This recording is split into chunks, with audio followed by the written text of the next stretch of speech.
நேற்று நம்ம பார்த்த மாதிரி இந்த இந்த தொடர் வந்து மணிமேகலை காப்பியத்தை தான் முழுக்க பார்க்கப்போம். அந்த அடிப்படை காப்பியங்களை அறிமுகப்படுத்திட்டு தமிழ் இலக்கியத்தோட வரலாறு தெரியாம படிச்சோம்னா நல்லா இருக்குன்றக்காக தமிழ் இலக்கிய வரலாறை பத்தி நேற்று பார்த்தோம். அது சங்க இலக்கியம், அப்புறம் அது 18 மேல் கணக்குனா சங்க இலக்கியம், 18 புக் இருக்கு, அப்புறம் 18 கீழ்கணக்கு நூல்கள், அப்புறம் பக்தி இலக்கியங்கள், அப்புறம் காப்பியங்கள், அப்புறம் சிற்றிலக்கியங்கள், அப்புறம் நவீன இலக்கியங்கள் சொல்லக்கூடிய சிறுகதை, நாவல், புதுக்கவிதை, மாடர்ன் லிட்ரேச்சர்லாம் வந்துருச்சுன்னு பார்த்தோம். இதுதான் இலக்கிய வரலாறு. நீங்க யார் இலக்கிய வரலாறு எடுத்தாலும் இதுதான் இருக்கும். கொஞ்சம் குட்டியா வாங்கி படிச்சுட்டீங்கன்னா ஒரு அறிமுகமா இருக்கும். இப்ப அந்த அடிப்படையில் இப்ப நம்ம காப்பியத்தை பார்க்க போறப்ப முச்சங்கங்கள்னு ஒண்ணு இருந்துச்சு. அதெல்லாம் முதல்ல வந்து இத்தனாம் நூற்றாண்டு நூல் அப்படின்னு சொல்லி சொன்னாங்கன்ற விஷயம் பார்த்தோம். அப்புறம் காப்பியத்துக்கான இலக்கணம் 12ஆம் நூற்றாண்டு தோன்றப்பட்ட தண்டி அலங்காரம்ன்ற நூல்ல வந்து காப்பியத்தோட இலக்கணம் இருக்குன்னு சொல்லி பார்த்து அது என்னென்ன பாயிண்ட்ஸ், அது எப்படி எல்லா படைப்புக்கும் நம்மளுக்கு அது ஆட் ஆகும் அப்படின்னு இன்னைக்கு அமிச்சிடும் மேம். இப்ப அமிச்சிடும் உங்களுக்கு. சும்மா எழுதுனா மைண்ட்ல செட் ஆகுனா மட்டும் எழுதுங்க. இது இப்ப நான் என் பென்ட்ரைவ் இதுதான் இருக்கு, என்னோட வாட்ஸ்அப்ல இருக்கு, அப்படியே அனுப்பிச்சு விட்டேன் அந்த குரூப்ல. ஓகே, இதை வந்து ஃபுல்லா பார்த்தோம். நேற்று பார்க்காதவர்கள் ஒரு முறை பார்த்துக்காங்க. நேற்று நைட் ஒரு இங்கிலீஷ் வெப் சீரிஸ் ஒன்று பார்த்தேன். அன்னேம்டா என்னமோ அன்ஃபேமிலிட் அப்படின்னு ஒரு படம், ரொம்ப நல்லா இருக்குன்னு போட்டுருந்தாங்க. பார்த்தா ஓப்பனிங் சீனே அந்த குழந்தை வைக்கிற சீனு, அதுல வந்து ஒரு குழந்தை படம் முழுக்கவே அது சார்ந்த படம் போயிட்டு இருக்கு. இது அப்படியே அப்ளை பண்ணி பார்த்தோம். நான் நேற்று வெப் சீரிஸ்ல வந்து ஒரு வெப் சீரிஸ் நெட்ஃபிளிக்ஸ்ல வந்து ஒரு வெப் சீரிஸ் இந்த கிராமர்ல அப்ளை பண்ணி பார்த்தா அப்படியே ஆப்டா இருக்கு. ஆச்சு, என் பையனை கூட சொல்லியிருந்தேன், பாரு அப்படியே இருக்கு, நீ தான் கிளாஸ்க்கு வர மாட்டீங்க அப்படின்னு சொல்லி. ஸோ இதுதான் பார்த்தோம். இப்ப அந்த அடிப்படையில காப்பியங்கள் அப்படின்னும் பொழுது தமிழ்ல உள்ள காப்பியங்களை நிறைய சொல்றாங்க. பெருங்காப்பியம், சிறுகாப்பியம், வறட்சி காப்பியம், புராண காப்பியம், இதிகாச காப்பியம் அப்படின்னு நிறைய வகைப்படுத்துறாங்க. இப்ப நமக்கு தெரிஞ்ச பெரும்பாலும் வந்து 5 பெருங்காப்பியங்கள் 5, சின்ன காப்பியங்கள் ஒரு 5 இருக்கு. அந்த 5 பேர் உட்காருங்கம்மா அப்படின்னு பாக்குறப்ப சிலப்பதிகாரம், மணிமேகலை, இரட்டை காப்பியங்கள் சொல்றாங்க. சிலப்பதிகாரத்தை பத்தி அப்புறமேட்டு பார்க்க போறோம். மணிமேகலை தான் ஃபுல்லா அடுத்த கிளாஸ்ல பார்க்க போறோம். அதுக்கு முன்னாடி சீவக சிந்தாமணியோட கதை யாருக்கா தெரியுமா? இது ஐடியா இருக்கா? நீங்க ஒரு ஹீரோ கதை எடுக்கணும்னா அதை அப்படியே எடுத்து வச்சீங்கன்னா சூப்பரா செட்டில் ஆயிடும். ஒரு நாவல் எழுதணும் அப்படின்னா அப்படியே இருக்கும். யாருக்கா ஐடியா இருக்கா? கரெக்ட், எவ்வளவு அழகா சொல்லிட்டீங்க. வரும் மணிமேகலை வந்து மணிமேகலை பற்றிய கதை, சிலப்பதிகாரம் சிலம்பை பற்றிய கதை. Correct correct, very good, correct. கைப்பற்றிடுவாங்க, வெரி குட்,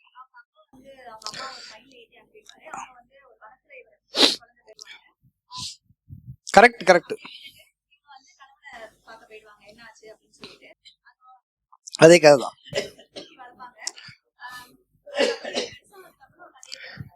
சூப்பர், ஓகே சரி. கோவிந்த சொல்ல மாலை ஆரம்பிக்கும். ஓகே, அவங்க சொல்ற கதை தான்.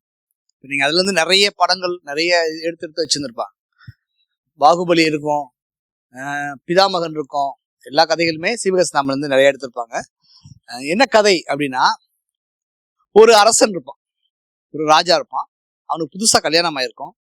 கல்யாணம் ஆனா அவன் 24 hours நாட்டை பார்க்காம மனைவியை பார்க்கறன்னு சொல்லி அகத்திலே இருப்பான், அந்த புறத்திலே இருப்பான். புரிஞ்சா? ஒரு ராஜா இருக்கான். அந்த ராஜாவுக்கு ஒரு மனைவி விசைன்னு பேரு. அந்த பொண்ணுக்கு வந்து கல்யாணம் பண்ணி கொடுத்தோடனே நாடை மறந்துட்டு முழுக்க அந்த புறத்திலே இருக்கனால நாட்டை வந்து கட்டியங்காரன் அப்படின்னு ஒரு அமைச்சர் இருப்பான். அந்த கட்டியங்காரன் கொடுத்துட்டு நீ பாத்துக்கலான்னு சொல்லிட்டு போயிடும். எங்க போயிடாரு? அந்த புறத்திலே இருக்காரு. சந்தோஷமா அந்த புறத்திலே இருக்கும் பொழுது என்ன நடக்குதுன்னா, அவங்க மனைவி ஒரு நாள் என்ன செய்யறாங்க, கன்சீவ் ஆயிடுறாங்க. மாசமா இருக்கும் பொழுது திடீர்னு அவங்களுக்கு ஒரு கனவு வருது. அதுல ஒரு பெரிய அரச மரம் கீழே விழுந்துட்டு, அது பக்கத்துல ஒரு குட்டி அரச மரம், என்னது ஏதாவது சொல்லுங்க. வெரி குட், அரச மரம் சின்ன துள்ளுக்கு. அவங்களுக்கு ஒரு மாதிரி டிஸ்டர்ப் ஆயிடுச்சு. என்னடா அரசன் இருக்காரு, அரசன் பொண்டாடி நம்ம இருக்கோம், மரம் விழுந்துருச்சுன்னு சொல்லிட்டு நேரா போய் வீட்டுக்கார போயிட்டு, ஏங்க இந்த மாதிரி ஒரு கனவு கண்டேன், என்னமோ தப்பா தெரியுது, என்ன அப்படின்னு யோசிக்கிறாங்க. கேட்குறாங்க. அதெல்லாம் ஒன்றும் இல்லை, நீ ஏன் தேவையெல்லாம் பேசிட்டு இருக்கேன்னு சொல்லி நீ போன்னு சொல்லிட்டு ஜோசியர்களை கூப்பிட்டு, என்னம்மா இப்படி ஒரு ஒய்ஃப் கனவு கண்டாங்களாம், என்ன இதுக்கு என்ன அர்த்தம் அப்படின்னு கேட்கும் பொழுது அவர் சொல்றாரு, அந்த பெரிய அரச மறந்தது நீதான், நீ சாக போற, சின்னதுன்றது உனக்கு குழந்தை பிறக்க போகுது இல்லை அப்படின்னு. நான் எப்படி சாவேன், நான் தான் ராஜா வச்சு, எனக்கு தான் எந்த பிரச்சனையும் இல்லை, நான் தான் நல்லா இருக்கேன், புது மனைவி, என் நாட்டை வந்து இவரு பார்த்துருக்கா அப்படின்னு. அவன் தான் அவனுக்கு பிரச்சனையே. அவன் முழுக்க என்ன செய்யறான், அந்த நாட்டை வந்து அபகரிச்சுட்டான். இப்படி வெளியே போய் பார்த்தா தெரியும், நீ உள்ளே தெரியலன்னா வெளியே வந்து மாறு இடத்துல போய் பார்க்கறானுங்க. ஃபுல் கண்ட்ரோல் அவன் இருக்கு. இந்த பாகிஸ்தான் மாதிரியான நகரங்கள்லாம் பார்த்தீங்கன்னா உங்களுக்கு இந்த நடக்கும் அடிக்கடி. பெனாசிர் பூட்டை போய் ஃப்ளைட்ல ஏறி லண்டன்ல இறங்குவா, திருப்பி வரும்பொழுதே ஃப்ளைட்ல கைது பண்ணிடுவாங்க. எல்லாத்துக்குமே இருக்கும். அதனால யாருமே வெளிநாடு போகவே மாட்டாங்க. இப்ப நம்ம நாடு மாதிரி ஜாலியா சுத்திட்டு வர தலைவர் அது மாதிரி சுத்திட்டு வர முடியாது. மேலே கைது பண்ணி அப்படியே கொண்டு போயிடுவாங்க. அவங்க ரிட்டர்ன்ல அடுத்த ஃபிளைட்டை போட்டு லண்டன்ல எங்கேயோ போய் செட்டில் ஆயிடுவாங்க. அது மாதிரி நடக்கும். அதே மாதிரி இங்க தெரியுது, ஃபுல்லா கண்ட்ரோல் ஆயிடுச்சுன்னு தெரிஞ்சு. அப்ப இவன் என்ன பண்றான்னா, வெளியே வந்து இப்ப நம்ம சின்ன பிள்ளைல மயில் மாதிரி ஒரு கட்டை வண்டி வச்சிருப்பாங்கல்ல வீட்டுல, மயில் மாதிரி ஒரு இது இருக்கும்ல, ஒரு குதிரை வண்டி கட்டை வண்டிலாம் இருக்குல்ல, அதுல மயில் பீலின்னு வாங்க. அது மாதிரி ஒரு மயில் செஞ்சு கொண்டு வராங்க. எது கொண்டு போறீங்க என்னன்னு கேக்குறீங்க. 2 செஞ்சு கொண்டு வராங்க. இல்ல இந்த மாதிரி குழந்தை பிறக்க போது அப்படின்னு சொல்லிட்டு உள்ள வந்துட்டு, அதுல ஒண்ணுல வந்து அப்பயே டெக்னாலஜியா சொல்லியிருக்காங்க, ஒண்ணு பறக்குற மாதிரியான வச்சிருக்காங்க. அப்ப அந்த ராணி வந்து கன்சீவா இருக்காங்க. அவங்க வந்து ட்ரைனிங் கொடுத்துட்டே இருக்காங்க. ட்ரைனிங் கொடுத்தா அதை நினைச்ச மாதிரியே அவ நிறமாத கற்பனையே 2 நாள் குழந்தை பிறக்க ஸ்டேஜ்ல அவனுங்க ஃபுல்லா ஆக்குபை பண்ணிடுறாங்க. அடிச்சு இவனை காலி பண்ண போறப்ப அவனை இது பண்ணி அதுல உட்கார வச்சு அவளை தப்பிச்சு போயிடுறாங்க. அந்த மயிர்பீலி அப்படியே மேல பறந்து போய் ஒரு சுடுகாட்டுல இறங்குது. ஒரு சுடுகாட்டுல இறங்கினோன்னா அவ வந்து அந்த குழந்தைய பெற்று போட்டு நம்ம கூட இருந்தா தெரிஞ்சு போயிடும், இவனை கொண்டு வருவானுன்ட்டு அவ மறைஞ்சு துறவரம் மேற்கொண்டு போயிடறாங்க. இப்ப அங்க குழந்தை கத்திக்கிட்டு இருக்கு. அங்க ஒரு ஹஸ்பண்ட் ஒய்ஃப் 2 பேர் வராங்க. அவங்களுக்கு குழந்தை இல்லாத தம்பதி. அவங்க பாக்குறாங்க. இந்த குழந்தைய எடுத்து பார்த்தோன்னா சீவாகா அப்படின்னு அவனுக்கு பேர் வானத்துல இருந்து சத்தம் போடுறாரு. அந்த குழந்தைய எடுத்துட்டு போய் அவங்க என்ன செய்யறாங்க, வளர்க்க ஆரம்பிக்கிறாங்க. அவங்க கொஞ்சம் நல்ல பணக்காரனால எல்லா திறமையான ஒரு அரசருக்கு தேவையான எல்லா பயிற்சிகளையும் கொடுத்து அவனை வளர்க்குறான். வளர்த்த உடனே அவனுக்கு என்ன ஆகுதுன்னா, ஒரு டைம்ல வந்து அச்சனந்தி அப்படின்னு சொல்லி ஒரு முனிவர் வராரு. முனிவர் வந்து ஏதோ பேசிட்டு இருக்கும்போது கேட்கறப்ப, நீ யார் தெரியுமா, நீ தானே ராஜான்றாரு. சும்மா வேலையை பாருங்க, அதெல்லாம் ஒண்ணும் கிடையாது. இல்ல நீ தான் ராஜா, உனக்கு தான் இவ்வளவு விஷயம் இருக்கு இப்படி இப்படின்னு சொல்லலாம். அதுக்கப்புறம் அவனுக்கு தெரிஞ்சு மறுபடியும் இங்க இருந்து போய் எப்படி அரசவை கைப்பற்றுறதுன்னு கிளம்பி போறான். ஓகே, அரசவை கைப்பற்றி போறப்ப ஒவ்வொரு இடங்கள்ல போய் போர்க்கான ஆட்களை வந்து தேர்ந்தெடுக்க போறான்.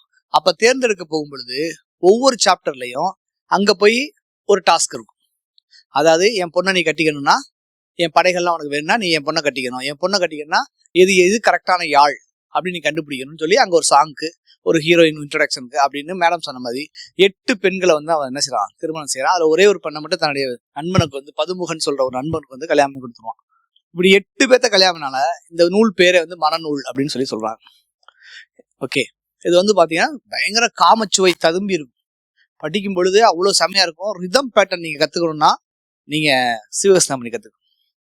ரிதம் எப்படி பாட்டு எழுதுறது, யாரோ சொன்னாங்கல்ல பாட்டு எழுத ஆசையா இருக்கும், பாட்டு எழுதுறதுக்கு வந்து என்ன சொல்லணும், சிவகஸ்தாமணி கத்துக்கணும். அதே மாதிரி கம்பராமாயணம் கத்துக்கணும்.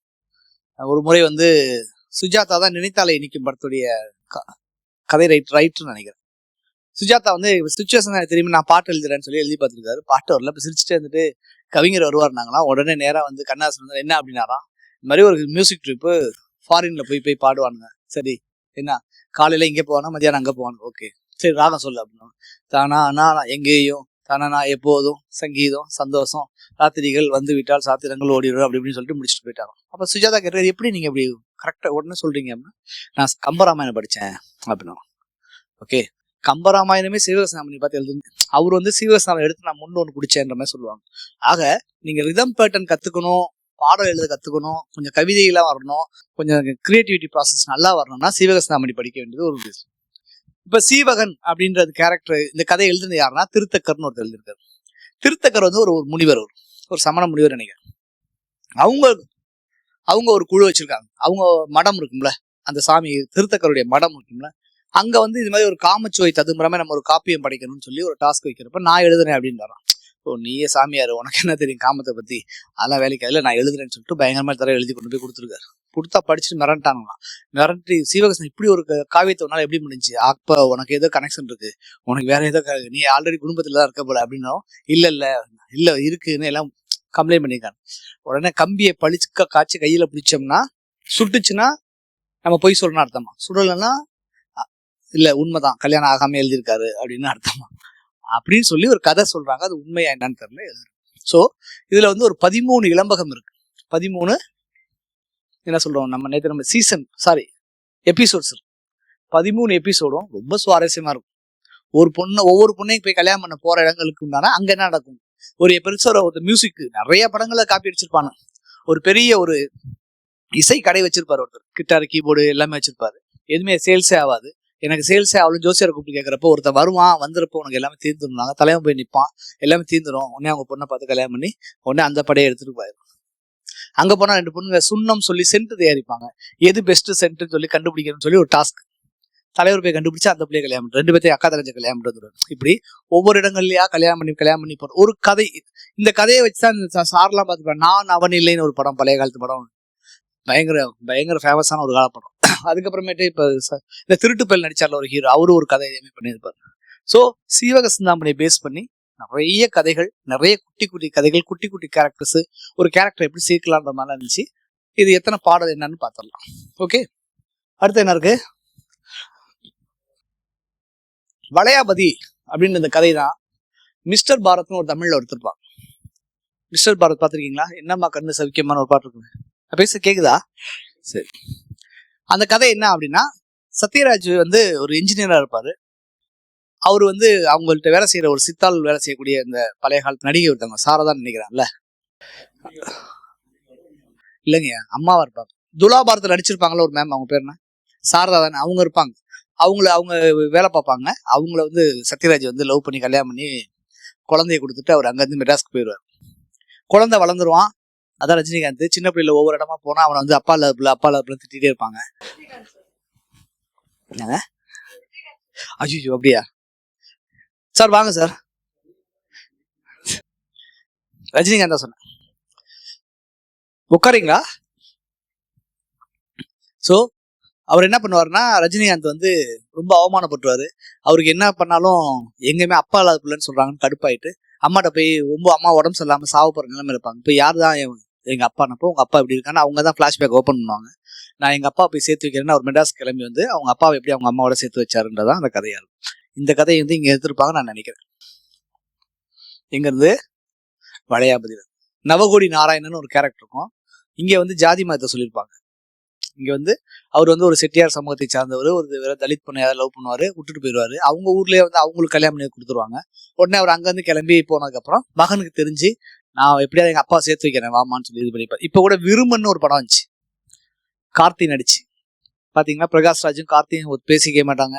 அப்புறமேட்டு பார்த்தா அவங்களுக்கு சிலை வச்சு அந்த சிலையை அவர் திறக்கிற மாதிரி இருக்குல்ல, அது எல்லாமே இங்க இருந்து எடுக்கப்பட்டதான். ஓகே, அடுத்தது குண்டலகேசி. கேசம் அப்படின்னா என்னது? முடின்னு அர்த்தம். கேசம்னா முடின்னு அர்த்தம். குண்டலகேசினா குண்டு குண்டா உருண்டு போன கேசம் அப்படின்னு அர்த்தம்.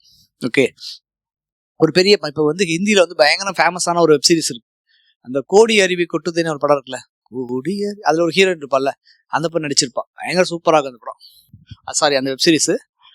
அந்த வெப் சீரிஸ்ல என்னன்னா, ஒரு பெரிய டான் இருப்பான். பெரிய டான், ரொம்ப மோசமான டானா இருப்பான். அப்படியே ஒருத்தர் வெட்டணும்னா வெட்டி ஆசிட ஊத்தி எரிச்சிட்டு போயிடுவாங்க. அந்த மாதிரியான ஒரு டான் இருப்பான். அவனுக்கு ஒரு பொண்ணு இருப்பா, பேரழகியா இருப்பா. அவர் இந்த டான்ட்ட ஒரு அசிஸ்டன்ட் ஒருத்தர் வேலை பார்த்துட்டே இருப்பார். அவர் ஒரு வேலை பார்த்துட்டு இருப்பாரு. அவருக்கு ஒரு பையன் இருப்பான். அவன் சென்னையிலே, சும்மா நான் சொல்றேன், ஒரு வெளியூர்ல படிச்சிருப்பான், சிட்டியில படிச்சுட்டு. அவன் சிட்டில இருந்து இங்க வருவான். இங்க வரும்பொழுது இந்த பொண்ணை மறுபடியும் பார்ப்பான். பார்த்தா இவங்க ஸ்கூல்ல ஒன்னா படிச்சிருப்பான். ஒரு டான் இருக்காரு, அவருக்கு ஒரு பொண்ணு, அவர்கிட்ட வேலை செய்யற குமாசாவத்தர் இருக்காரு, அவனுக்கு ஒரு பையன். இவங்க 2 பேரும் ஒரே ஸ்கூல்ல படிச்சிருப்பாங்க. சின்ன பிள்ளை இருந்து லவ் ஆயிருக்கும். இவன் லவ் பண்ண மாட்டான். அவளுக்கு இவன் மேல பயங்கர இன்ட்ரெஸ்டா இருக்கும். அவனுக்கு ஒரு அண்ணன் இருப்பான், அந்த பொண்ணுக்கு ஒரு அண்ணன் இருப்பான். டானுக்கு ஒரு பையன் இருக்கான். அவன் பயங்கர, அப்படியே அவன் தான் அந்த வெட்டி அது மாதிரி ஆள் இருக்கும். இப்படி போயிட்டு இருக்கும்போது அவன் மெட்ராஸ் வருவான். மெட்ராஸ்ல அவனுக்கு ஒரு லவ் இருக்கும். அதான் அந்த ஹீரோயின், தமிழ் சினி அந்த படத்துல நடிச்ச பொண்ணு. அவளை விட்டுட்டான் ஹீரோ. எங்க அப்பாவுக்கு அதை உடம்பு சொல்றாங்க, நான் போயிட்டு வரேன்னு சொல்லிட்டு வருவான். இங்க பார்த்தா இவனை கல்யாணம் பண்ணியே கொடுத்தான்னு சொல்லி ஒரே ஒத்த காலம் நிற்பா. அதை நான் சொல்றது வெப் சீரிஸ். இது ஹம்தாவேன்னு ஒரு படம். உடனே கல்யாணம் பண்ணி கொடுத்துருவான். என்னால ஒண்ணுமே பண்ண முடியாது. பண்ணதுக்கு அப்புறம் தான் கொஞ்சம் கொஞ்சமா தெரியும் இந்த மாதிரி அங்க வேற லவ் பண்ணான். அந்த பொண்ணை போய் கொல்ல போயிடுவான். இங்க இவனுக்கு செம டார்ச்சர் ஆயிரும். இவன் என்ன பண்ணிடுவான், ஒரு டைம்ல நம்ம சந்தோஷத்தை ஃபுல்லா எடுத்துட்டாலே அப்படின்றதுக்காக இவன் கொஞ்சம் கொஞ்சமா அவளை கொல்றதுக்கான பிளான் போட்டு இருப்பான். ஹனிமூன் போறேன்னு சொல்லி இங்க சும்மா காஷ்மீர் மாதிரி இடத்துக்கு போவாங்க. எல்லா இடத்துலயும் அவனுக்கு கொல்றதுக்கான எல்லா இடமும் வச்சுட்டு இருப்பான். அவ தப்பிச்சு ஆனாலும் அவனுக்கு தெரியும் இவனை கொல்ல முடியாது. அவளுக்கு செம்ம லவ்வா இருக்கும். அவன் ஒரு மாதிரி அந்த படம் போகும். படம் நீங்க ஸ்டார்ட் பண்ணீங்கன்னா ஒரு நைட் ஒரு 10 மணிக்கு போனீங்கன்னா ஒரு 3 மணி வரைக்கும் பாப்பீங்க அந்த படம். அவ்வளவு பரபரன்னு போகும். அந்த கதை எங்க இருந்து இருக்கு, நம்மளுக்கு தான் மலையாளத்துல இருந்து. இது ஆல்ரெடி வந்து வாராயினி ஒரு பாட்டு கேட்டிருப்பீங்களா, வாராயின்னு ஒரு பாட்டு இருக்குல்ல, அந்த படம் இங்க இருந்தா வேற ரஞ்சன்னு இல்ல, அர்ஜுனுடைய அவங்க அப்பாவை யாரோன்னு சொல்லுவாங்க, அவரு நடிச்ச படம் என்னன்னா குண்டலகேசி. இதுல வந்து ஒரு பெரிய வணிகன் தான், ஒரு பிசினஸ் மேன் தான். இந்த கதை தான் இருக்கும். ஒரு பெரிய பிசினஸ் மேன் இருப்பாரு. அந்த பிசினஸ் மேனோட பொண்ணு வந்து ஒருத்தி இருப்பான். ஓகே, அந்த பொண்ணு ஒரு பால்கனில மேல என்னது முட்டை மேல இருந்து விளாண்டு இருக்கு, பார்த்தா ஒரு திருடனை கைது பண்ணி போவாங்க. எப்பயும் பொண்ணுகளுக்கு திருடன்லாம் பிடிக்கும்ல, அவன் ஒன்னு திருடன் பிடிச்சிட்டு எப்ப எனக்கு அவனுக்கு கல்யாணம் பண்ண அவ்வளவுதான் கல்யாணம் பண்ண வேண்டி எனக்கு வேணாம்னு சொல்லுவாங்க. அதெல்லாம் வேணாண்டி, அவன் திருட்டு பையன்னு சொல்லுவாங்க. ஊரே சொல்லும், ராஜாவே கூட சொல்லுவார், பைத்தியமணி அவன் திருட்டு பைய, அவன் நாங்க தூக்குல போட போறோம். இல்ல கட்டி கொடுத்தா கொடுங்க அப்படின்னா. இதை நீங்க உதயகீதத்திலே பார்த்துருப்பீங்க. உதயகீதம் பழைய மோகன் படம் ஒன்று இருக்கும், ஜெயில ஒருத்தர் இருப்பான், இவ போய் லவ் பண்ணிட்டு இருப்பான், அந்த மாதிரி கதையெல்லாம். கல்யாணம் பண்ணிடுவாங்க, ரொம்ப சந்தோஷமா இருப்பாங்க. ரொம்ப சந்தோஷம். ஏதோ ஒரு பேச்சுல வந்து திட்டும் பொழுது போல திருட்டு போயில அப்படின்னு சொல்லிடுவான். அது அவனுக்கு ஒரு மாதிரி இதா இருக்கும். அப்ப நீ இவ்வளவு நாள் என்ன மைண்ட்ல திருட்டு போய் தான் வச்சிருந்தியா, சரி வா உன்னை கொல்றேன்னு சொல்லி அவளை கூட்டிட்டு ஒரு கொடைக்கானல் மாதிரி ஒரு மலை உச்சி கூட்டிட்டு போய் அங்க போய் தள்ளி விட்டு கொண்டுடலாம், எது தெரியாம கூட்டிட்டு போயிடும். கூட்டிட்டு போய் அங்க நின்று இங்க வேற சீயிங் பாருன்னு சொல்லி அவனை பார்க்க சொல்லும் பொழுது அவளுக்கு தெரிஞ்சிடும், தலைவன் வந்து நம்ம கொல்ல வந்துடும். நம்மளுக்கு தெரியாது இல்ல, பொண்டாட்டிகள் தெரியுமா, புருஷன் கரெக்டா வந்து கண்டுபிடிச்சிட்டு எப்படியா இருந்தாலும் நீ கொல்லதான் போற, நான் என்ன பண்றேன் நின்னுக்கிறேன், நீ நில்லு. ஒரு பத்தினி பொண்ணுக்கு 3 தடவை புருஷனை சுத்தி பார்த்துட்டு சுத்தி வளம் வந்துட்டு அதுக்கப்புறம் தான் சாவுறதான் இயல்பு, நீ நில்லுன்னு சொல்லிட்டு சுத்துறப்ப தலைவர் சரி சுத்திட்டு போ. கடைசி ஆசை நான் என்ன பண்றேன்னா 2வது சுத்தில எட்டி பக்குன்னு வச்சுட்டு அவங்களுக்கு செத்து போயிருக்கும். உடனே அவ கிளம்பி கீழே வந்து துறவரமா மாறிடும், துறவியா மாறி அப்படியே குளிக்காம கொள்ளாம கேசம்லாம் குண்டு குண்டானால இந்த நூல் பேரு குண்டலகேசி அப்படின்னு வழங்கப்பட்டுச்சு. ஓகேவா, இதுதான் அந்த 5 காப்பியத்தோடைய ஒரு ஆமா பாப்போம். அதுக்கப்புறமேட்டு இல்லற வாழ்க்கையில பயங்கர பிரச்சனை நினைச்சா எல்லாமே சாமியை நோக்கி போயிடுவாங்க இயல்பாவே. இப்பயும் அப்படி நடக்குது நிறைய பேருக்கு. நிறைய படித்தவர்கள் பேராசிரியர்கள்லாம் நிறைய டைவர்ஸாவே இருக்காங்க. என்ன கதைன்னு தெரியல. நேற்று கூட ஒரு கதை கேட்டோம், அது என்னன்னு தெரியல, அது அந்த சைக்காலஜி தெரியல. அவங்க அதுக்கப்புறம் ஏதோ ஒன்று மீது நாட்டமாயிரும், கடவுள் மீது நாட்டமாயிட்டு அதுல பெரிய பாண்டித்தியம் பெற்று எங்க சபை தான் பெருசு, எங்க சமயம் தான் பெருசு, எங்க ஜாதி தான் பெருசுன்னு ஒரு மாதிரி ஏரியாவுக்கு போயிடும்.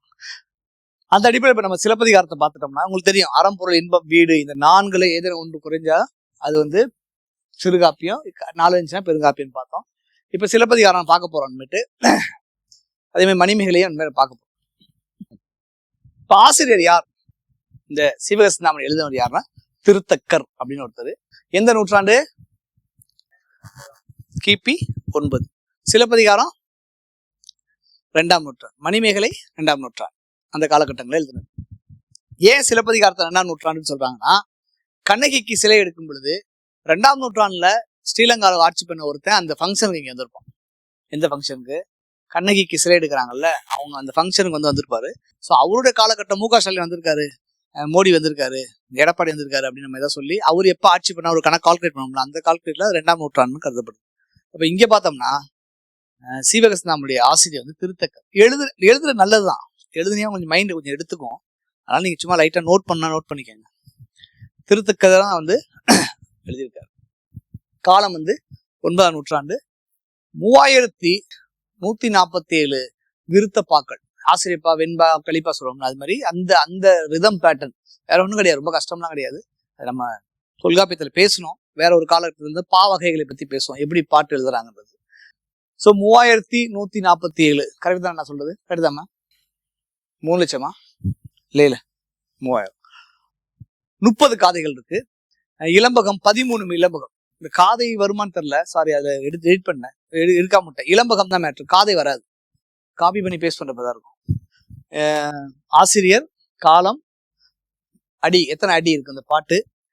13 இளம்பகம், 13 சாப்டர். இதுல 13 சாப்டர். காதை விட்டுருங்க. ஆமா, ஒவ்வொரு குட்டி என்ன மேடம், ஆமா ஓகே. பாவகை வந்து விருத்தப்பா, சமயம் வந்து சமண காப்பியம். Okay, சமணமான்னு confusion. ஓகே, இது தோன்றிய கதை. அப்ப நம்ம முன்னாடி இப்ப சொன்னல ஒரு கதை சொன்னேன்ல, என்ன கதை சொன்னேன், இது எப்படி தோன்றுனுச்சு அப்படின்னா, திருத்தக்கர் வந்து ஒரு என்னதுல புரியுதா, திருத்தக்கர் வந்து ஒரு மடத்தை சார்ந்தவர். அங்க வந்து சொன்னால அந்த கதை தான் திரமிழ சங்கம்ன்றாங்க. ஆனா இப்ப நம்ம ஆட்கள்ல சமணம், சைவம், வைணவம் இதெல்லாம் இருக்குல்ல, புத்தம் இதெல்லாம் இருக்குல்ல, அதுல வந்து ஆசீவகம்னு ஒரு மதம் இருக்குன்னு சொல்றாங்க. தமிழர்களுடைய மதம் அதுதான். இந்த சமணர்கள்னாலவங்க ஜெயினர்கள், அவங்க சேட்டுன்னு சொல்றாங்கல்ல, அந்த கம்யூனிட்டி சேர்ந்தவங்க. அவங்களுக்கு இப்பயே தமிழ் வர மாட்டேங்குது. அப்ப எப்படி வந்து தமிழ் வந்து எப்படி புத்தகம்லாம் எழுதியிருப்பாங்க? அதெல்லாம் சாத்தியக்கூறு கிடையாது. ஏன்னா அப்ப ஆசீவகம்னு ஒரு மதம் இருந்துச்சு. அந்த மதத்துல உள்ள நூல்கள் கருத்துக்கள்லாம் இவங்க ஆட்சி பண்ணும் பொழுது எடுத்து சமணம்னு பேர் மாத்திக்கிட்டாங்க. நீங்க பாத்தீங்கன்னா சமணத்தை குறியீடு வந்து முதல்ல, ஆசீவகத்து குறியீடு வந்து யானை, வெள்ளை யானை. நம்ம கோயில்களுக்கு முன்னாடி வெள்ளை யானை தான் இருக்கும். அதை பிடிச்சி இழுக்கிற கதை வந்து ஆசீவகம் அதை இழுத்து உள்ள விட்டுட்டு இது மேல வந்துருச்சுன்னு சொல்லி ஒரு ஆராய்ச்சி இருக்கு. அதை பத்தி நம்ம விவாதிக்கிறதுக்கு நீங்க போய் இது ஒரு ஓப்பன் பண்ணி விடுறேன், நீங்க படிங்க. அது படிச்சீங்கன்னா உங்களுக்கு ஓப்பன் ஆயிரும். சரியா தப்பான்றது அவங்கவுங்க விஷயம். அப்ப அவங்க என்ன சொல்றாங்கன்னா, நம்மளுக்கு இவங்க சங்கமே கிடையாது, இவனா சும்மா திரமிழ சங்கம் அப்படி இப்படின்னு சொல்றாங்களே, சமணத்துக்கு நீங்க ஒரு பேஸும் கிடையாதுன்னு அவங்க சொல்றாங்க. நம்ம அது நீங்க ஒரு ஆராய்ச்சிக்கா சொல்றேன், நீங்க படிங்க அதை பத்தி. மதுரை திரமிழ சங்கத்தை சேர்ந்தவர் தான் திருத்தக்கர். அங்க புலவர் வந்து சமண துறவியருக்கு காமச்சுவை காப்பியத்தை எழுத முடியாது. சமண துறவிக்கு காமச்சுவை தெரியாது, எல்லாம் இருக்கானுங்க, அவங்க எழுத முடியாதுன்னு ஒரு ஒரு டாஸ்க், ஒரு காம்படிஷன் வருது.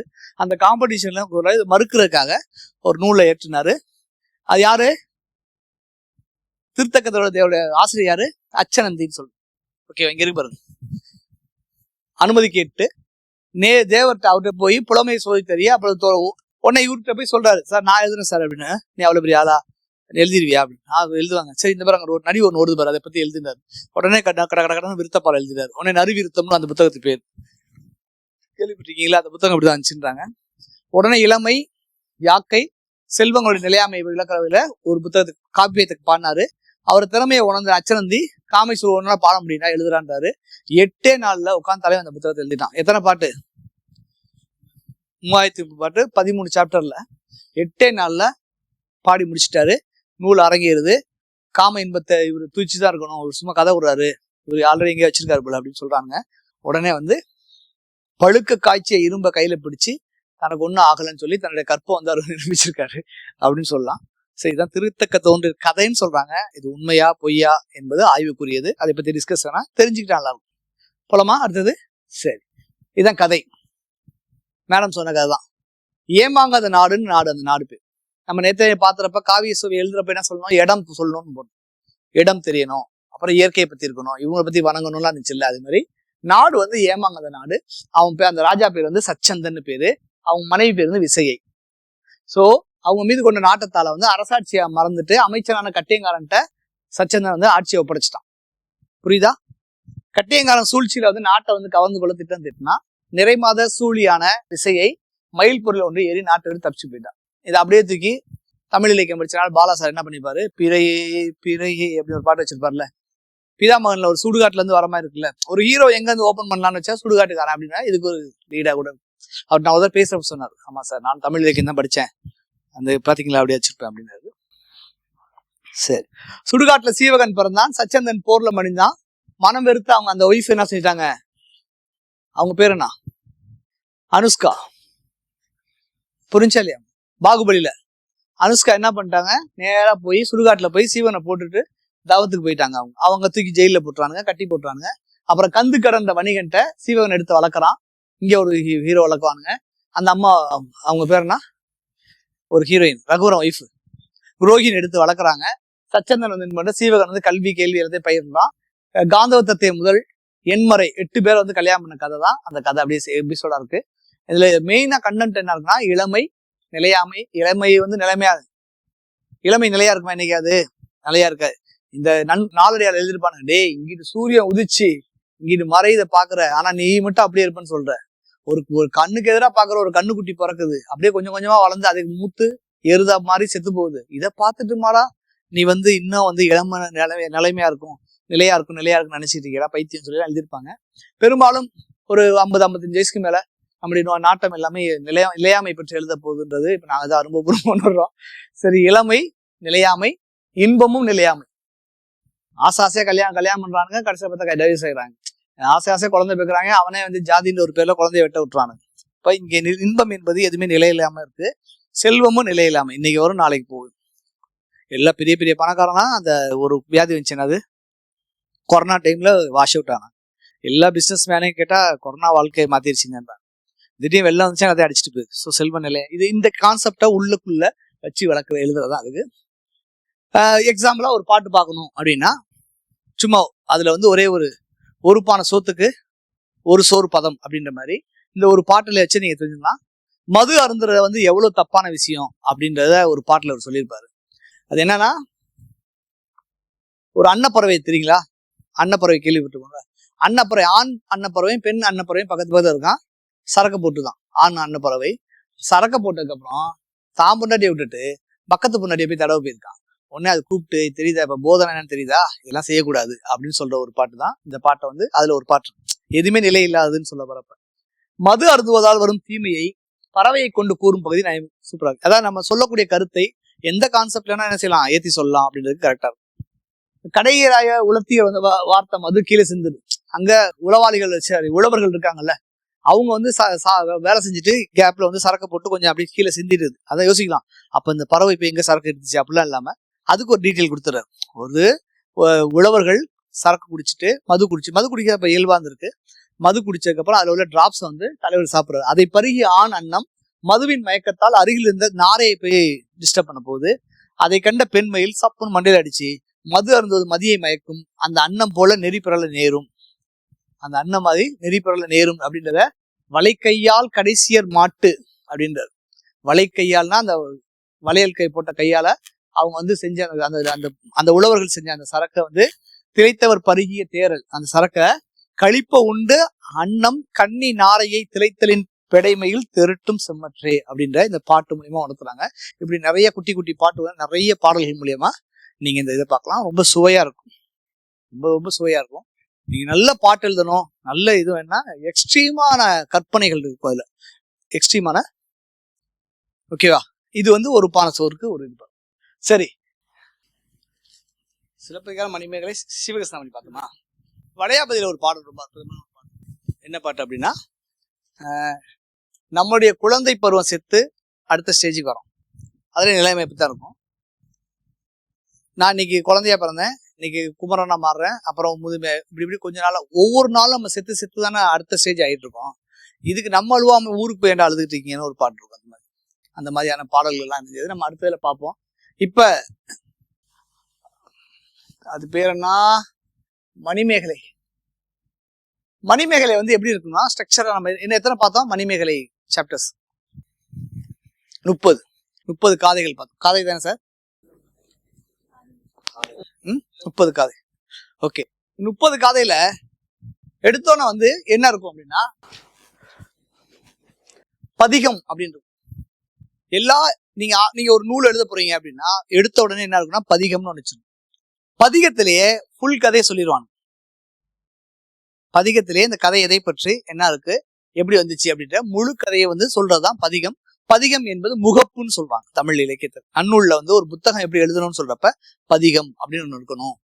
அப்புறம் இந்த புத்தகம் யாருக்குன்னு இருக்கணும், யாருக்குன்றத வந்து ஒன்னு ஆசிரியர்கிட்ட கொடுத்து எழுத சொல்லு, இந்த புத்தகம் எப்படி நல்லா இருக்கும் அப்படின்னு யார் எழுதணும் அப்படின்னு டீட்டெயில் எல்லாம் கொடுத்துருப்பாங்க.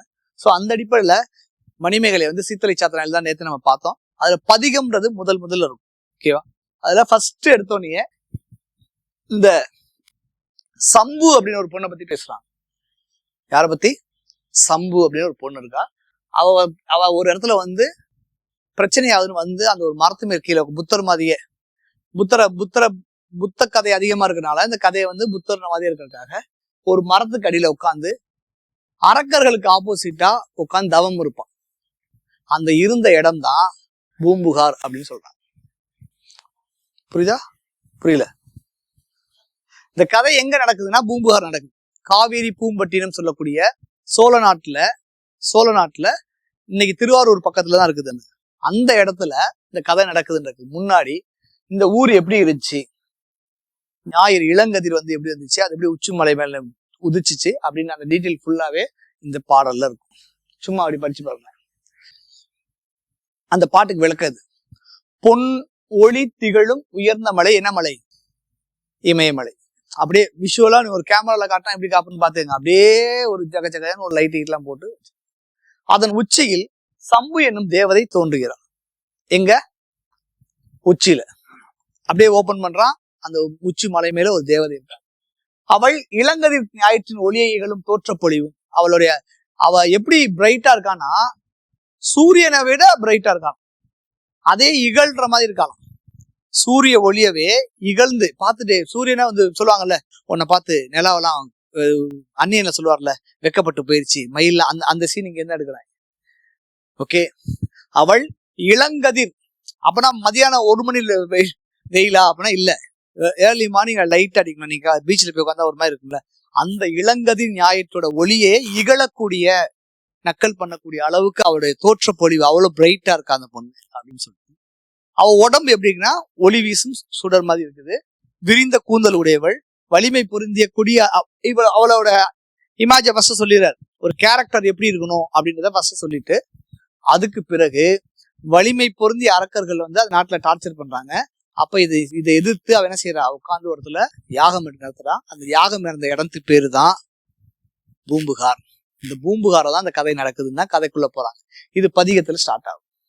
இப்போ சும்மா அவங்க படிச்சு பார்த்தா உங்களுக்கு தெரியும். இளங்கதிர் ஞாயிறு எள்ளும், நக்கல் பண்ணக்கூடிய அந்த தோற்றத்து, விளங்கும் ஒளிமேனி இருக்கு அவளுக்கு, விரிசடை நல்ல பெரிய லென்த்தி ஹேர் இருக்கு, பொண்ணு திகழக்கூடிய அந்த நெடுது உச்சி தோன்றது மாதிரி இருக்கா. அவ பேர் வந்து சம்பு. தன் கீழ் நின்று மாநில மடந்தைக்கு, பெண்களுக்கு இருக்கக்கூடிய துயர்களை கேட்டு கேட்டு, பெண் கான்செப்ட் என்ன கதை இந்த கதை, மணிமேகலை என்ன கதை, பெண்ணுக்கு ஏற்படக்கூடிய துயரத்தை கேட்டுதான் அவ பண்றா. அப்ப முன்னாடியே ஒரு கேரக்டர் வச்சுறாங்க, இவர் இந்த பொண்ணு இவ இப்படி அப்படின்னு சொல்லிட்டு அப்படியே உள்ளுக்குள்ள கதைக்கு போறாங்க. இதுதான் வந்து ஒன்லைன். மாநில மடந்தைக்கு வரும் துயர் கேட்டு அவ என்ன பண்றா, வெந்திரல் அரக்கருக்கு வெம்பகை தோற்ற சம்பு என்பவர் சம்பாதி ஆகுறா. அந்த இடத்துல வந்து யாகம் நடத்துறா அப்படின்னு சொல்றாங்க. இது உங்களுக்கு அனுப்புறேன். அப்புறம் மறுபடியும் அந்த கதை எப்படி போனுச்சு, என்ன போனுச்சு, அந்த ஊர் எப்படி இருந்துச்சுன்றது இங்க இருக்கும். ஒரு அரசனை பற்றி சொல்றாங்க. ஃபர்ஸ்ட் இவளை இன்ட்ரோடியூஸ் பண்ணிட்டு அந்த ஊரை யார் ஆட்சி பண்ணா, கந்தமன் என்னும் சோழ அரசன் செங்கதிரி சுடரும். எந்த இதுல இருந்து வந்தான், சூரிய குலத்தை தோன்றுறவன். அவங்க சோழர் புகழ் பறவை எங்கேயானு தனியார் சோழர்களுடைய இது வந்து உச்சகட்டத்துல எங்க போனாலும் சோழர் சொல்லக்கூடிய ஆர்வமா இருக்கான். அதன் பொருட்டு அவன் தன்னுடைய நாட்டுல வளம் குளிக்கிறதுக்காக வற்றாத நீர் பெருக்க இது பண்றான். அது அப்புறம் உங்களுக்கு தெரியும், காவிரியார் வந்து கமண்டத்தை தட்டி விட்டு வந்துச்ச கதைன்னு சொல்லி சொல்லுவாங்க. அந்த கதை இருக்கு. அந்த இடத்துல வந்து பொங்கி இருக்குன்றதா முழுக்க அந்த ஊரை பற்றிய ஒரு அவுட்லைன் சொல்லுவோம்ல, அவுட்லைன் கொடுத்துறாரு. கொடுத்ததுக்கு பிறகு இந்த முழு கதையுமே இது சும்மா அந்த ஊரை பத்தி தான் டீட்டெயில் இருக்கும்.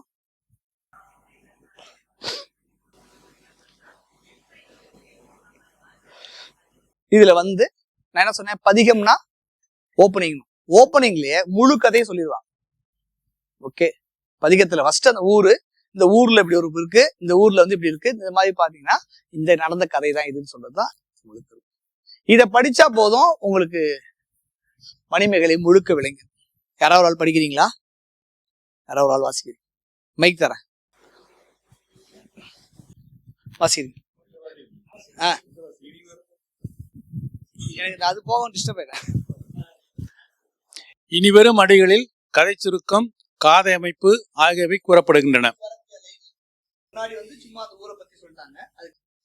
காவிரி பூம்பட்டினத்தில் 100 வேள்விகளை புரிந்து வலிமை பெற்ற இந்திரனுக்கு பெருவிழா கொண்டாட பறை அறைந்ததும் ஊர்ல வந்து இந்திரனுக்கு வந்து விழா வைக்க போறாங்க. அந்த விழாவுக்காக தான் இவங்க கூப்பிடுவாங்க. அம்மாவும் மகளும் ரொம்ப அப்பா இறந்துட்டாருன்னு சொல்லி ரொம்ப டிஸ்டர்பா இருக்கும் பொழுது ஊர் மக்களே வந்து பாடி அந்த இவங்க கணிகை கூட தான் டான்ஸ் ஆடுறவங்க தானே, அதனால வந்து நீங்க டான்ஸ் ஆட வாங்கன்னு கூப்பிட போவாங்க. அந்த இந்திர விழாவை பத்தி பயங்கரமான ஒரு செய்திகள் இருக்கும். எப்படி அந்த விழா தோன்றுவாங்க, யார் யாரெல்லாம் அங்க இருப்பாங்கன்ற மாதிரி சிலப்பதிகாரத்துல சூப்பரா இருக்கும். சமீபத்தில் கூட ஒருத்தவங்க வந்து, நான் சொன்னேன் ஆல்ரெடி போன கிளாஸ்ல, ஒரு சாரியில டிசைன் பண்றதுக்கு வந்து என்கிட்ட கேட்டாங்க, சார் நாங்க வந்து இப்ப ஹிந்தி திரையை போட்டாங்கல்ல, அந்த மாதிரி டைம்ல வந்து ஒரு 1 லட்ச ரூபா அந்த சாரியில வந்து ஒரு ஊரை பற்றிய செய்திகளா இருக்கணும், ஏதாவது இலக்கியத்துல இருக்கான்னு கேட்டப்ப நான் அப்படியே தூக்கி இதுதான் கொடுத்தேன். இந்திர விழா யார் உட்காந்துருப்பா, எங்க ஸ்வீட் கடை போட்டிருப்பாங்க, எங்க மருந்து இருந்துவாங்க, எங்க ஜூது விளையாடுவாங்க, எங்க வந்து இங்கிட்டு ஒரு பஞ்சாயத்து நடந்துட்டு இருக்கும், அப்படி எல்லா டீட்டெயிலுமே இருக்கும்.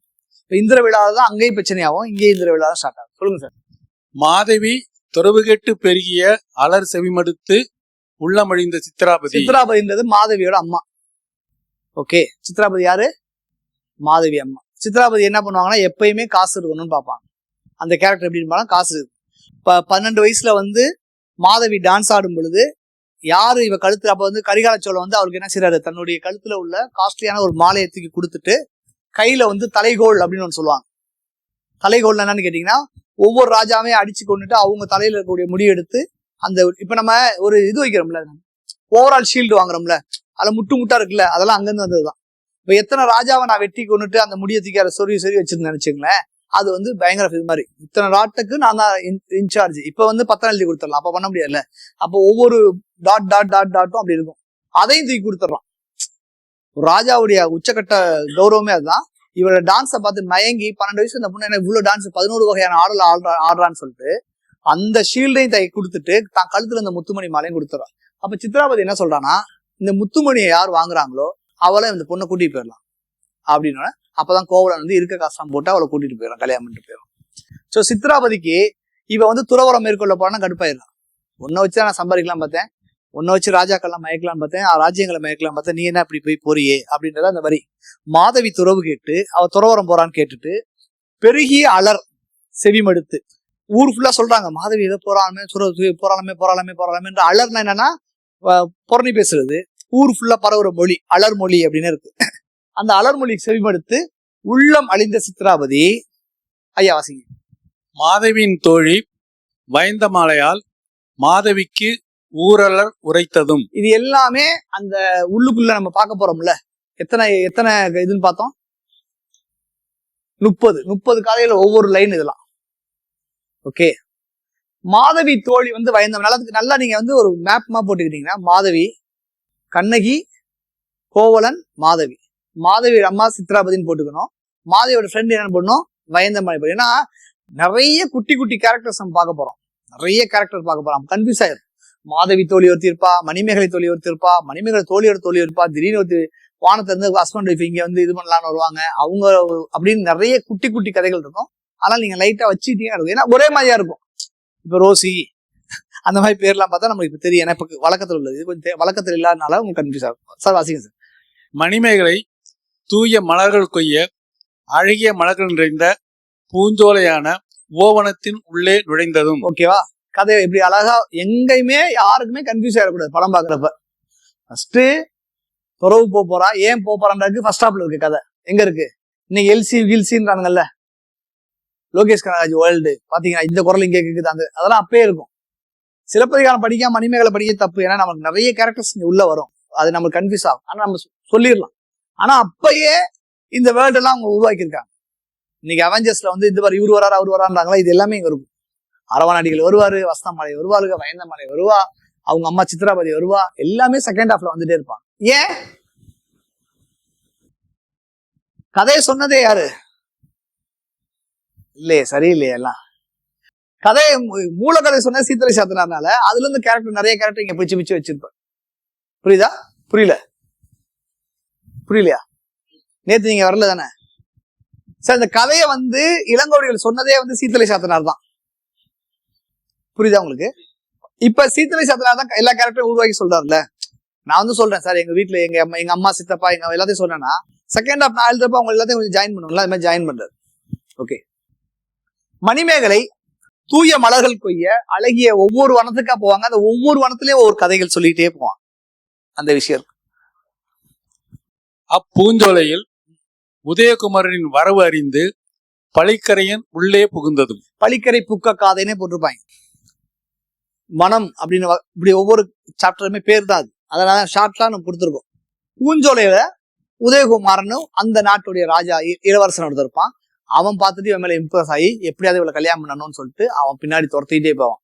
அதை வந்து முன்ஜென்ம கதையோட சூப்பரா கனெக்ட் பண்ணிருப்பான். முன்ஜென்ம கதையோட இவன் ஏன் வரான், போன ஜென்மத்து புருஷனே அவன் தாண்டின்ற மாதிரி சொல்லி பயங்கரமா இருக்கும் அந்த கதையெல்லாம். நான் காலேஜ் படிக்கிறப்ப சும்மா ஆசிரியர்கள் கேட்டு நடத்துனதை வச்சு கேட்போமா, டீட்டெயிலா படிக்கல. இடையில ஒரு எதுக்கோ வந்து ஃபுல்லா படிச்சேன். மணிமேகலை படிச்சுட்டா எப்படி அவங்க யோசிச்சானுன்ற மாதிரி இருக்கும். ஒவ்வொரு கேரக்டரையும் அவ்வளவு அழகா டிசைன் பண்ணிப்பாங்க. நமக்கு ஒரு 10 கேரக்டர் வச்சு ஒரு படம் பண்ணலாம்னா கேரக்டர் டிசைன் பண்ணுறதுலே போதுமாறாது. ரொம்ப அற்புதமா இருக்குது. உதயகுமார் தான் லவ்வர். இவன் எங்க கொண்டு போனா கடைசியா ஜெயிலுக்கு போற காரணமே இவனதான் இருப்பான். மணிமேகலை வந்து அந்த அச்சய பாத்திரமா வந்துடும். மேடம் ஓகேவா, அச்சய பாத்திரம் எல்லாம் கையில வந்துடும். சாப்பாடு கொடுத்துக்கிட்டே இருக்கப்ப பசிப்பிடி தீர்த்துக்கிட்டே இருப்பா. இந்த டைம்ல இவன் வந்து லவ் டார்ச்சர் பண்ணிக்கிட்டே இருப்பான், இதை கல்யாணம் பண்ணிக்கிட்டு. அப்ப இவன் டார்ச்சர் தாங்க முடியலன்னு இப்ப கூடு விட்டு கூடு பாயிருன்னு ஒரு மேட்டர் சொல்றானுங்கல்ல, ஹாலிவுட்லாம் பெருசா எடுக்கிறாங்களே அப்பயே இது பண்ணியிருப்பாங்க. அப்ப மணிமேகலை என்ன பண்ணுவானா, இவன் டார்ச்சர் தாங்க முடியலன்னு சொல்லிட்டு ஒரு பொண்ணு இருப்பா, பைத்தியம் பிடிச்சு வந்திருப்பா, அவளோட உடம்புல இவளும் இவளோட உடம்புல அவனும் போயிடுவான். ஓகே, இப்ப இவருதான், நான் தான் மணிமேகலை, இவரு அந்த பொண்ணு. ஓகே, அப்ப என் பேர் மறந்துச்சு, வரும் மறுபடியும் ஞாபகம். ஒரே பிரச்சனை, இவங்களுக்கு வந்து ஹஸ்பண்ட் இருப்பான். அவங்க கதையை ஒரு பெரிய கதையா இருக்கும். இல்ல சார், அதுல முதல்ல பிச்சை வாங்குறது. ஓகே, இவருக்கு ஒரு ஹஸ்பண்ட் இருப்பாங்க. என் பாடி இப்ப அங்க போயிருச்சா, அவங்க பாடி இங்க இருந்துச்சா, இப்ப என் உடம்புல யாரு இருக்கா, அவங்க இருக்காங்க. இப்படி குழப்பம் பாத்தீங்களா இல்லையா? சூப்பரா இருக்குல்ல? என் உடம்புல யாரு இருக்கா, அவரு இருக்காரு. அவங்க ஹஸ்பண்ட் தெரியும் இது என் பொண்டாட்டின்ட்டு. அப்ப இவர் என்ன டார்ச்சர் பண்ணிட்டு என்கிட்ட வருவாரா? இப்ப என்னுடைய அவனுக்கான உதயகுமாரன் என் லவ்வரு இருக்கானா இல்லையா? அவன் வந்து இங்க வரும் பொழுது இவங்க என்ன சண்டை போட்டு இவன் வந்து அவன் மண்டையை வெட்டி கழுத்தை வெட்டிடும். இப்ப இவ்வளவுக்கு ஜெயில போட்டுருவான். யார? உதயகுமார்.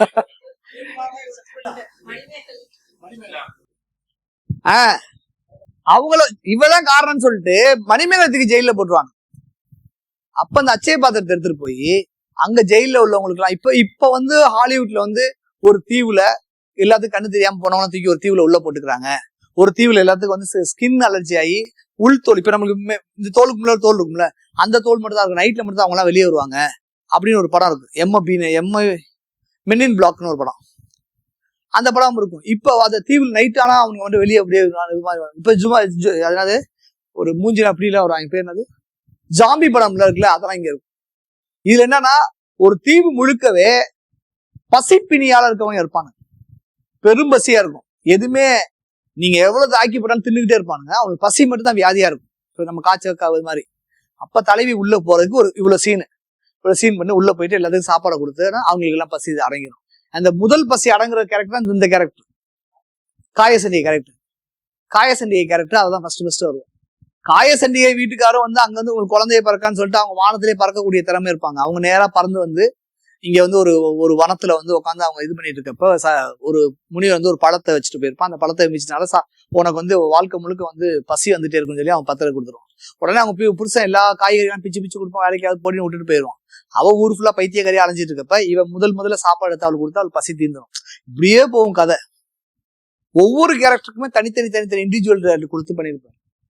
அதான் உதயகுமாரன் அம்மா தான் ஜெயில தூக்கி போறான். ஏன்னா அவன் அரசி தான் பிள்ளைய இது பண்ணிட்டான்றது. சார் சொல்லு.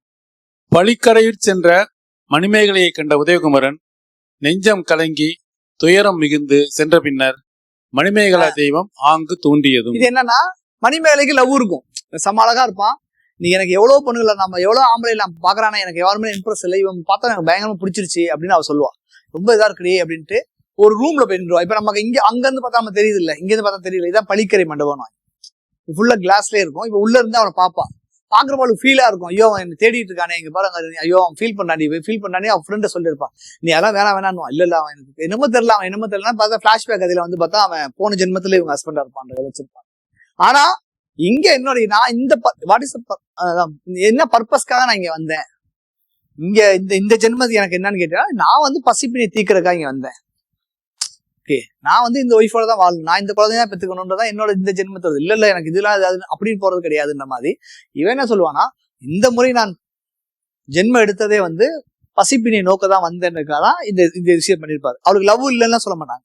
இப்ப அந்த பழிக்கரை மண்டபம்னா உள்ள இருந்து பார்த்தா வெளியே தெரியாது, வெளியே இருந்து பார்த்தா உள்ள, அந்த மாதிரி. சென்ற மணிமேகலையை கண்ட உதயகுமாரன் நெஞ்சம் கலங்கி துயரம் மிகுந்து சென்ற பின்னர். இது சூப்பரா இருக்கும் ஒரு மேட்ரு.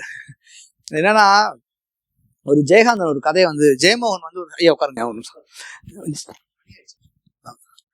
ஜெயமோகன் வந்து ஒரு கதையை ரெஃபர் பண்ணிப்பாரு. ஏதோ ஒரு லேடி எழுதினான்னு சொல்லிட்டு சூப்பரா எனக்கு ரொம்ப பிடிச்சாங்க. அது ஒரு ஆண் வந்து ஒரு பெண்ணை மேல இம்ப்ரெஸ் ஆகி பயங்கரமா காதல் கொண்டுகிட்டே இருக்கான். திடீர்னு அந்த பொண்ணு ஒரு விபச்சாரின்னு தெரிஞ்சா அவன் எவ்வளவு அசால்ட்டா டீல் பண்ணுவான்ற மாதிரி ஒரு கதை இருக்கும். என்னன்னா, ஒரு பொண்ணு வந்து சென்னையில வேலை செய்வா, அவளுக்கு வந்து போர் அடிக்கும். அவள் ரூம்மேட் ஒருத்தி இருப்பா, அவளுக்கு ஒரு கேர்ள் பாய் ஃப்ரெண்ட் இருப்பா. எனக்கு ரொம்ப போர் அடிக்குது, என்னடி பண்ணலாம்னா, நான் 5 மணி வரைக்கும் நான் ஃப்ரீ, அதுக்கப்புறம் யாழ் வந்தாலும் நான் போயிடுவேன். அப்புறம் சரி நான் எங்க போக போறீங்கன்னா, பீச்சுக்கு போவேன். சரி நான் வரேன், எனக்கு இங்க அவ்வளவு போர் அடிக்குது. ஒரு 3 மணிக்கே கிளம்பி பீச்சுக்கு போய் இவங்க என்ன பேசிட்டு இருப்பாங்க. அந்த பையன் வந்துருவான், அவ கிளம்பி போயிடுவா. இவளுக்கு அப்பயும் போர் அடிக்கும், என்னடா பண்ண தெரியாது, ரொம்ப அழகா இருப்பா. உடனே ஸ்கூட்டியை போய் ஸ்டார்ட் பண்ணிட்டு சரி வீட்டுக்கு தான் போய் தொலைலாம் அப்படின்னு போறப்ப பார்த்தா அந்த கிளாஸ்ல வந்து இவளை ஒருத்தன் பார்த்துட்டு இருப்பான். பார்த்தா அவன் நல்லா இருப்பான், நல்லா இருக்கானே அப்படின்னு சும்மா பாப்பா. இந்த இந்த இந்த கட்டுக்கோப்பை எல்லாத்தையும் உடச்சிருப்பாங்க, நல்லா இருக்கான்ல அப்படின்னு சொல்லிட்டு பாப்பா. உடனே அவன் பாப்பான், அவனும் சிரிப்பான், நம்மள அது பாக்குதுடா அப்படின்ட்டு அவனும் சிரிப்பான். உடனே இதை எடுத்துட்டு திரும்பி உள்ளுக்கு கூட்டு போ. உடனே அவனும் அப்படியே பின்னாடியே வருவான், போயிட்டே இருப்பான். அவன் அப்படியே இந்த பந்தால விடுவாங்களா, அது பிடிக்கும் அவளுக்கு, பரவாயில்ல, ஏன்னா இவளுக்கு போர் அடிக்குது, சரி ஏதோ ஒரு பைத்தியம் சுத்துதுன்னு சொல்லிட்டு அவன் அப்படியே பின்னாடி போயிட்டே இருப்பான். போயிட்டே இருக்கும் பொழுது அவன் ஒரு டைம் ஓவர்டேக் பண்ணிட்டு, நீங்க அம்பிகா தானே, நீங்க ராதா தானே, ஏதோ சொல்லுவான். நான் யாருன்னு உனக்கு தெரியும், நீ என்ன உனக்கு தெரியவே தெரியும், இப்பதான் நம்ம பார்த்தோம், சரி ஓகே தான் விடு, என்ன பிரச்சனை அப்படின்னு கேட்டேன்னா, இல்ல நான் உங்களை பயங்கரமா இருக்கீங்க அப்படி.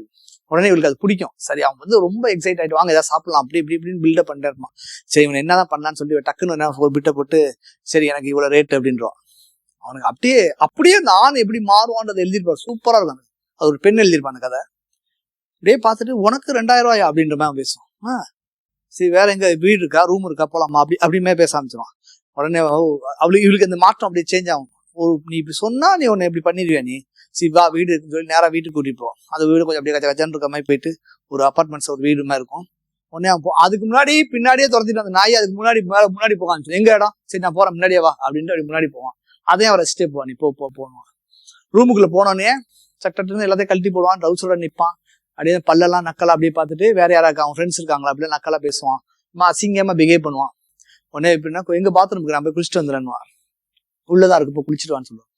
உள்ள போன கதவை சத்தி விட்டுருவான். அவன் குளிச்சுட்டு வெளியே வந்துட்டு, ஏய் தொடடி அப்படின்னுவான்.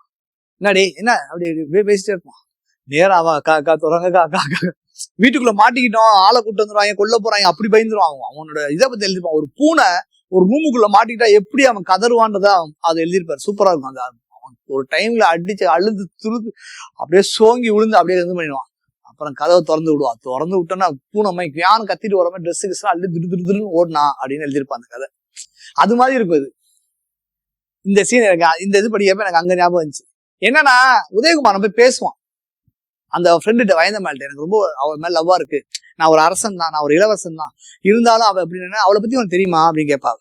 தெரியாது, அவன் இந்த மாதிரி கணிகை இருக்குள்ளவனா, அப்படியா, இதுக்கு நான் அவள்கிட்டே பேசிருப்பேன்னு சொல்லிட்டு நேரம் அங்க போவான். அது அவளுக்கு ஷாக்கா இருக்கும். என்னடா இவ்வளவு நாள் லவ் நான் பின்னாடியே சுத்தினான் ஆதாரி எல்லாம் பண்ணா பார்த்தா கணிகை இருக்கணும்னா உங்களுக்கு அவளுக்கு இது ஆக்சுவலி எனக்கு அங்க இருந்து அப்படியே உருவன கதையா தான் இருக்கும். அதை இப்ப மாறானா பீச் கீச்சு மாத்திருப்பான். ரொம்ப சூப்பரா இருக்கும் அந்த இது. பலிக்கரைக்குள் சென்ற மணிமேகலை கண்ட உதயகுமாரன் நெஞ்சம் கலங்கி துயரம் அடைஞ்சவன் வயந்தமலையிட்ட சாரி அவ பேர் சித்ரா, அவ பேர் என்னது சுதமதியிட்ட கேட்ட உடனே சுதமதி சொன்னோடனே அப்படியே மாறுவான். அந்த இதை முன்னாடியே சொல்லிருக்கலாம, இப்ப நான் அவங்க ஆயிட்டே பேசிருப்பேன்னு சொல்லி நேரா போய் அவங்க அவள்கிட்ட பேசுறேன்ட்டு வருவான். அது பயங்கரமா இருக்கும் சீன். அப்பதான் இந்த மணிமேகா தேவி என்ட்ரி ஆகும். இவ லவ் பண்ணிடலாமா போயிடலாமா பின்னாடியே போயிடலாமா நினைக்கிறப்ப மணிமேகலா தெய்வம் என்றான். ஐயா வாசிங்க. அத்தெய்வம் மணிமேகலையை எடுத்து மணிபல்லவ தீவிற்கு சென்றதும் அதை தூக்கிட்டு போய் நேரா கொண்டு போய் மணிபல்லவ தீவுல இறக்கி விட்டுரும். பின்னர் பெரும் புகழுடைய தெய்வம் மணிமேகலுடன் ஏகிய தோழி சுதமதியை ஓவனத்தில் துயில் எழுப்பியது. அவளை மந்திரம் போட அவ தூக்கிட்டு போக முடியாதுல்ல, இவ சண்டை போடுவாள்ல, அதனால அவளை தூய் பண்ணிட்டு போட்டுட்டு இவங்க போயிடுவாங்க. அதுக்கப்புறம் அவ சுதமதி யாரு, மாதவி யாரு, எல்லா கேரக்டரையும் புது முன்ஜென்மத்த கதையோட கனெக்ட் பண்ணிட்டே இருப்பாங்க. மணிபல்லவத்தில் மங்கை நல்லால் மணிமேகலை துயிலெழுந்து தனிமை உணர்ந்து இவளை தூக்கிட்டு போயிடுவாங்க. தூக்கிட்டு போய் தான் அவளோட முன் பிறப்பை பத்தி எல்லாம் ஃபுல்லா சொல்லுவாங்க.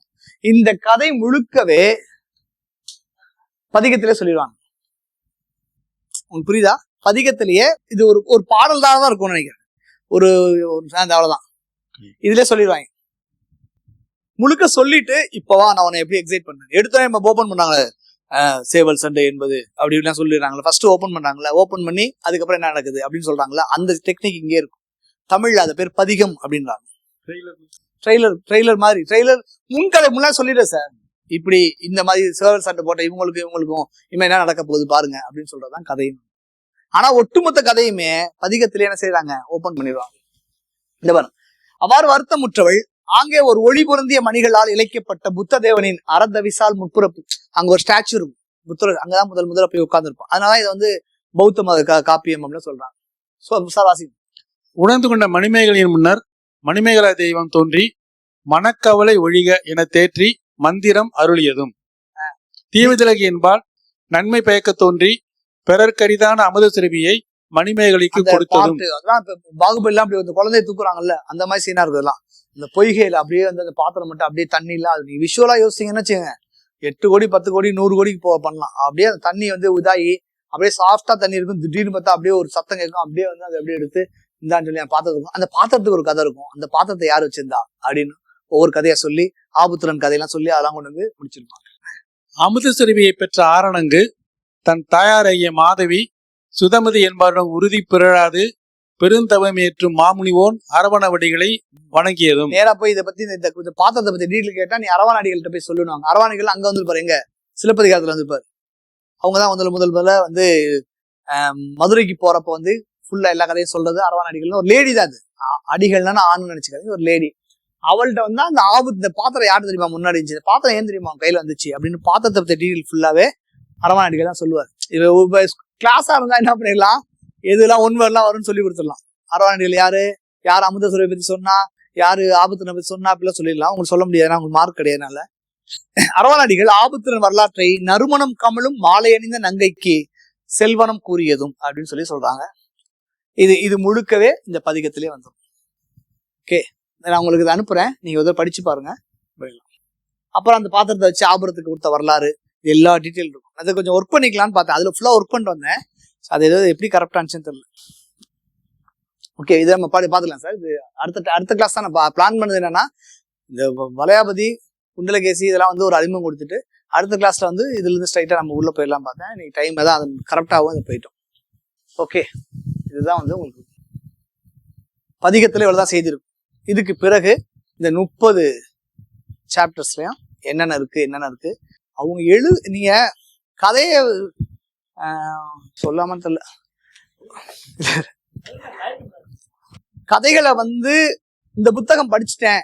நானும் ஒரு திரைப்பட நடிகரும் வந்து ஒரு ஷூட்டிங்ல இருந்தோம். அப்ப ஷூட்டிங் இருக்கப்போ ஒரு நடிகர் நாங்க வந்து ஒரு புத்தகம் கொடுத்து இதை படிங்கன்னு சொல்லி அந்த மலையில உட்காந்து படிச்சுட்டு இருந்தார் அவரு. அப்ப இன்னொருத்தர் வந்து நான் அந்த புக்கு படிச்சுட்டேன் அப்படிங்களா, எப்ப படிச்சீங்களா, நான் பஸ்ல போறப்ப ஆடியோ கேட்பேன் அப்படின்னா. நாங்க அப்படிலாம் இல்லைங்க, இந்த புத்தகம் படிச்சுட்டோன்றதுக்காக நாங்க படிக்க மாட்டோம். எங்களுக்கு ஒவ்வொரு வரிகளையும் நம்ம எக்ஸைட் ஆகிட்டே இருப்போம். இப்போ அந்த வார்த்தை போட்டான், இப்போ அப்படி போட்டான், அந்த கேரக்டர் எப்படி டிசைன் பண்ணாலும் ஒவ்வொரு வரிகள்லையும் அந்த கதையை வந்து எப்படிலாம் டெவலப் பண்ணியிருக்காங்க, என்னென்ன பண்ணியிருக்காங்கன்னு தான் படிக்கிறதுக்கு படிப்போம். சுவைக்காக தான் படிப்பேன் ஒழிய நான் 100 புக்கு படிச்சுட்டேன், 50 புக்கு படிச்சுட்டேன், தமிழ்ல உள்ள எல்லா சிறுகதையும் படிச்சுட்டேன் அப்படின்றதுக்காக படிக்காம கதை முன்னாடி இவனுக்கு தெரியாதா, ஓப்பனிங்ல கதையை சொல்லிட்டோம்னா யாரும் படிக்க மாட்டான்னு தெரியாது. அப்புறம் ஏன் சொல்றாங்க, அதை சொல்லியும் நீ வா, உன்னை எப்படி எக்ஸைட் பண்ண பாரு, உன்னை எப்படிலாம் பிரமிக்க வைக்கணும், உன்னை எப்படிலாம் வேக்க வைக்கணும், உனக்கு எப்படிலாம் ஆச்சரியத்தை கொடுத்துக்கிட்டே இருக்கன்றதான் உள்ள பண்ணிருப்பாங்க. அதுல தமிழர்களுடைய எழுத்து, அவங்க பயன்படுத்துற விதங்கள் எல்லாமே ரொம்ப அற்புதமா இருக்கும். எல்லாமே நீங்க ஸ்டோரேஜா உள்ள போட்டுக்கோங்க. நீங்க எழுதும் பொழுது இதெல்லாம் அப்படியே வரும் உங்களுக்கு. இப்ப கூட அங்க ஒரு புக்கு ஒன்று இருந்துச்சு, சாப்பிட்ட கிட்டாக்குன்னு வாங்கிட்டு வந்துட்டேன். மணிமேகலை பத்தி தான், புத்த துறவுன்னாங்க. சரி கொடுங்க நான் வச்சுக்கிறேன்னு சொல்லி வாங்கிட்டேன். இப்படி நம்ம வாங்கி போட்டு இப்ப அவங்க என்ன பார்வையில பார்த்தாங்க, தொல்காப்பியத்தை நான் ஒரு பார்வை பார்க்கறேன், சினிமா பார்வை, படைப்பிலக்கிய பார்வை. அவங்க வந்து ஒருத்தர் வந்து சூழலியல் பத்தி படிக்கிறாங்க, ஒருத்தர் மொழி ஆராய்ச்சி பத்தி, இப்படி ஒவ்வொருத்தவங்களுக்கும் ஒரு ஆஸ்பெக்ட் தோணும். நீங்க உள்ள டேட்டாவை உள்ள போட்டுட்டு அதுக்கப்புறம் நீங்க நிறைய போட்டு எழுதுறப்போ அப்படியே லட்டுமே வரும் உங்களுக்கு. அப்படியே நல்லா இருக்கே அப்படின்ற மாதிரி இருக்கும். அதுக்கான படிப்பா படிங்க. நான் மணிமேகலை கிளாஸ் போயிட்டேன், மணிமேகலை கதை தெரியும், கதை தெரிஞ்சு இங்க ஒண்ணுமே கிடையாது. எல்லோருக்கும் எல்லா கதையும் தெரியும். அதுல எப்படி இலக்கிய சுவை கொட்டப்பட்டிருக்கிறது, எப்படி நீங்க நான் அடிக்கடி சொல்லுவேன், வண்ணதாசனை பத்தி நான் PhD பண்ணேன். வண்ணதாசன் சிறுகதைகள் பத்தி தான். என் லைஃபை வந்து வண்ணதாசன் முன் வண்ணதாசன் பின்ன கூட பிரிச்சிடலாம். அதுக்கு பிறகு நான் அந்த உலகத்தை பாக்குற விதம், சங்க இலக்கியத்தை படிச்சதுக்கு அப்புறம் இந்த உலகத்தை பாக்குற விதம், தொல்காப்பியத்தை படிச்சதுக்கு அப்புறம் இந்த உலகத்தை பாக்குற விதமே மாறிடுச்சு. அப்படியே ஜாலியா என்ஜாய் பண்ணி ஒவ்வொரு சின்ன சின்ன எறும்பு செருப்பு எல்லாத்தையுமே ரசிக்க ஆரம்பிச்சிருக்கீங்க. அதுக்குதான் இங்க வந்திருக்கோம். இங்க ஒன்னும் கொண்டு போறது கிடையாது. அவங்க சொல்ற மாதிரி நாளும் செத்துக்கிட்டு இருக்கோம். இன்னைக்கு நல்லா நடக்கிறோம் பார்த்தா நாளைக்கு லைட்டா கால் பிடிச்சிக்குது, இப்படி கொஞ்சம் கொஞ்சம் போயிட்டே இருக்கு. அதனால அதுக்கு ஐயோ செத்துருவோமேன்னு சொல்லி வாழாம இருக்கிறது எப்படிலாம் ரசிச்சு வாழலாம்ன்றதுதான் இலக்கியம் இருக்கே ஒழிய மற்றபடி எதுக்கும் வாங்கும் நான் இந்த மதம் நான் இந்த ஜாதின்னு சொல்றதுக்கு எந்த இலக்கியமே கிடையவே கிடையாது. நன்றி, வணக்கம். நான் அடுத்த வாரம் சந்திப்போம்.